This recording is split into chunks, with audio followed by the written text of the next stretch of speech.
السلام عليكم ورحمة الله وبركاته. اللهم صل وسلم وبارك عليك يا حبيبي يا رسول الله. نبدأ فيديو جديد من قناة يوميات بسكوت عزو. تنسوش اللايك والاشتراك في القناة ودعوة حلوة ولكم بالمثل. نبدأ فيديو جديد كده جميل جدا جدا، من أجمل الفيديوهات اللي ممكن أكون صورتها. طريقة الكسكسي، كنت في البلد عند بنت خالي، كانت قعدت معاها أجمل يومين في حياتي طبعا. حبت تعمل لي كده كسكسي، هي كانت عاملة للغدا بتاعنا يعني وكده. هي حبت تعمل لي برضو شويه اخدهم معايا، فانا قلت لها ايه خلاص اشارك عمايله معاكي. اول مره في حياتي بصراحه اعمله، وحبيت الطريقه جدا وطلعت سهله خالص. انا طول عمري اسمع ان الكسكسي ده حواره كبير وصعب وحاجه كده ما ينفعش نقدر نعملها لوحدينا، لكن لا، الطريقه دي بجد عجبتني وطلعت سهله خالص، حبيتها بجد. عملت كده، شاركت معاها عمايله وحبيت برضه اصور.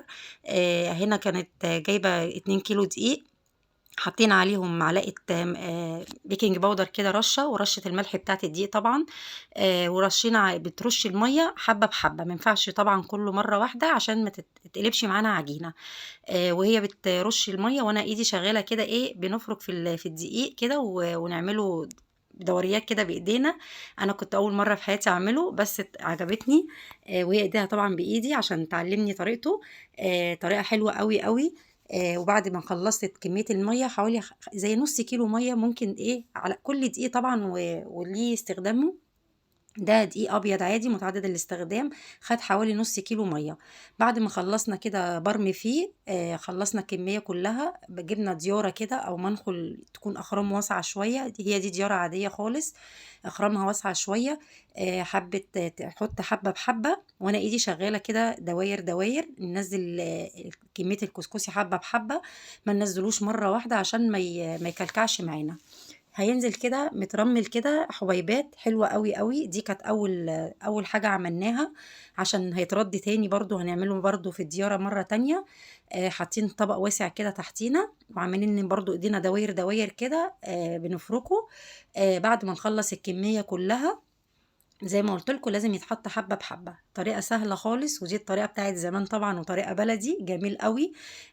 بصرف النظر بقى عن اللي بيتعمل في الكبة واللي بيتعمل بدقيق السميد والحاجات اللي احنا سامعينها جديدة ديت. انا جربت الحاجات اللي هي اللي نازلة ترند دي، صورتها بس ما نزلتهاش عندي على القناة لاني ما عجبتنيش، اللي هو الكسكسي اللي نازل جديد بتاع السميد ده ما عجبتنيش، وكلكع كده وكان عجينة ملوش طعم اصلا ولا ريحة، فما نزلتهاش عندي فيديو على القناة طبعا. بحب انزل الفيديوهات اللي تكون جربتها وتكون مضمونة معايا، حاجة تتجرب وتبقى النتيجة بتاعتها مضمونة. ده ما شاء الله جميل جدا جدا. وده طبعا الكسكسي اللي كلنا عارفينه، البلدي بتاع زمان اللي امهاتنا كلنا بتعمله. بنت خالي حبت تعمله لي عشان اخده معايا. جميل جدا جدا. كانت هي عاملة للغدا زي ما قلت لكم، عندها واتغدينا بيه، وحبت برضو تعمل لي شوية ليا. بعد ما خلصت كده الكمية كلها، وانا اللي ايدي شغالة طبعا عمايل فيه، بحب العجين قوي. بعد ما خلصنا الكمية كلها كده في الديارة، معلش التسجيل كله شوية يفصل بس التليفون يرن. زي ما كنت بسجل معاكم دلوقتي وبكلمكم على طريقة الكسكسي اللي عجباني قوي وحباها جدا جدا. كده خلصنا الكمية كلها في الديارة. دي أول طريقة، أول مرة نعملها. وبعد كده حطينا مية على النار، دي حلة الكسكسي. ممكن نعملها بحلة عادية خالص ومصفى عادية، لكن هي عندها الحلة اللي هي بتاعة الكسكسي، حلة من تحت ومصفى من فوق. ممكن نجيب حلة عادية ومصفى، أي مصفى ألمونيا عندنا ممكن برضو نشتغل بيها عادي، دي أو دي عادية. بس اهم حاجه تكون الطروف بتاعتها والميه بتغلي، ما تطلعش بخار من بره، لان احنا كل ده احنا عايزين البخار يكون متحكم شويه. حطينا هنا القماشه، قماشه عاديه خالص، فضينا فيها شويه الكسكسي. ممكن لو الكميه كبيره نقسمه على مرتين ولا حاجه عشان ما يبقاش مكتوم معانا، لازم يكون متهوي شويه. ننزل يعني شويه بشويه، وبعد كده نفرده كده في قاع المصفى، حبه بحبه. بعد ما نخلص الكمية كلها هنكتمه بالقماشة، ولازم تكون من فوق كده القماشة تكون ايه، يعني في حتة كبيرة متطبقة من فوق، عشان البخار بتاع الغطا ما ينزلش مية على الكسكسي يتقلب معايا عجينة، انا مش عايزاه يوصل له مية. فاهمني؟ يعني انا قصدي ان احنا نكتر القماشه من فوق من عند الغطا، لان الغطا طبعا بيعمل بخار. هنا بعد ما نزلنا كميه الكسكسي كلها، هنغطيه كويس جدا بالقماشه، وهننزل عليه بالغطا. اهم حاجه يكون الغطا متحكم، مغلق كويس قوي عشان ما يطلعش معانا بخار من بره. هنا كان خلاص عدى عليه حوالي نص ساعة او زيادة شوية. ريحته طبعا قلبت البيت كله، كان جميل جدا. القماشة بس كانت سخنة على ايدينا. هنا هوناه. هنديله تقليبة كده من على الوش. البخار طبعا كله كان مكتوم فيها، الحلة بتاعت البخار طبعا احلى من اي حاجة تانية. بعد ما هوناه شوية هنفضيه في الطبق، طبعا يكون واسع شوية، وهنديله برضو تقليبة. دي اول ردة، لان احنا هنرده على مرتين. طبعا اضمن طريقة ان هي تترد على مرتين، لو مرة مش هيبقى طعمه حلو قوي، مش هيكون مستوي معانا خالص. بعد ما فضيناه كده شوية، فرفرناه كده بالمقصوصة بايدينا، ممكن معلقة خشب اي حاجة. قلبناه كده شويه وطلعنا البخار اللي فيه. بعد ما نهويه ونفرفره كده من القطع اللي بتبقى فيه كله كده كتل كده. هنفرفره شويه. هنديله بعد كده، في ناس بتعمله بطريقة بترشرش عليه مية تاني في أول ردة دي، بيرشرشوا عليه مية تاني. وفي اللي بيرش عليه اللبن. لما لو مش هيتشال في الفريزر وقت طويل، ممكن نديله لبن عادي. لو هنخزنه أو إن حد عامل كمية كبيرة هتتشال في الفريزر وقت طويل، ممكن نديله رشة المية دي. هنا بعد ما خلصناه وهوناه، حطيناه في طبق، حطيته في طبق تاني عشان ناخده حبة بحبة. نرده برضو تاني في الديارة قبل ما نحطه على النار تاني. هنا كنا برضو هنرده مرتين على النار.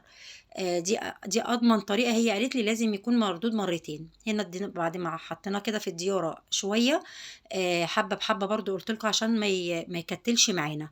هي ايديها بايدي بصراحه، ربنا يبارك لها يا رب، يا رب يبارك لها ويخلي لها اولادها.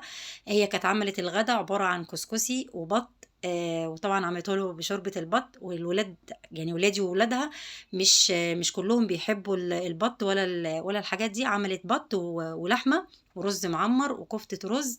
ما شاء الله تسلم ايديها، كان غدا تحفه تحفه بصراحه، كان كله كده بلدي بلدي. بس مش كل الولاد بيحبوا البط، فعملت بط وعملت لحمه. هوريكم برضو في الاخر غرفت كده طبق كسكسي ولحمه وكسكسي بالسكر.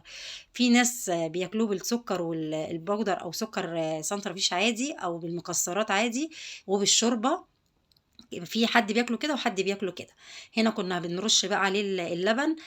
خد حوالي نص كيلو لبن او نص كيلو زياده شويه. هي فضلت ترش، وانا برضو مستمره في التقليب برضو، وبجيبه من فوق لتحته كده.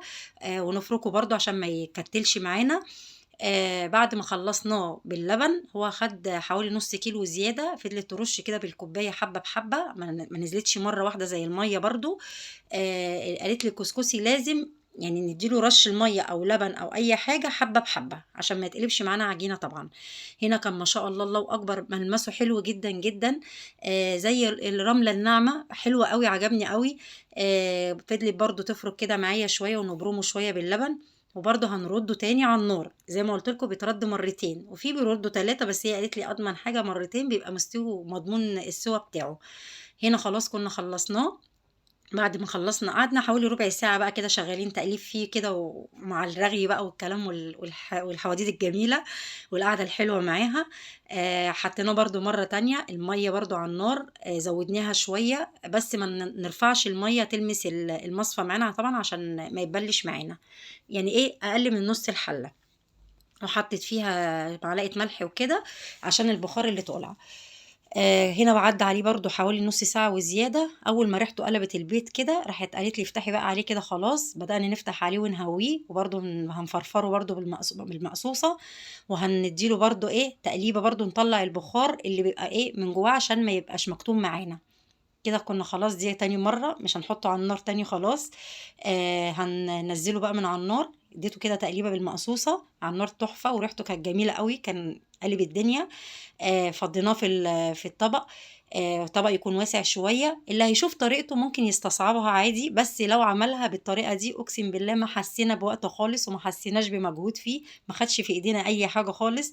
بالعكس، انا كنت حابة الطريقة وحابة اعمله. بصراحة كنت مبسوطة وانا بعمله معاها. هنا نزلنا الكمية كلها في الطبق.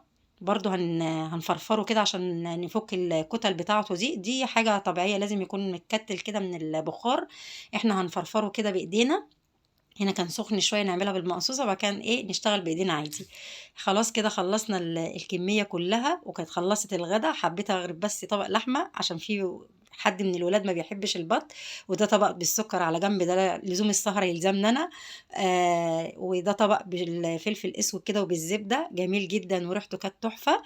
وبلكم فيديو جديد، وتنسوش اللايك والاشتراك، والسلام عليكم ورحمة الله وبركاته.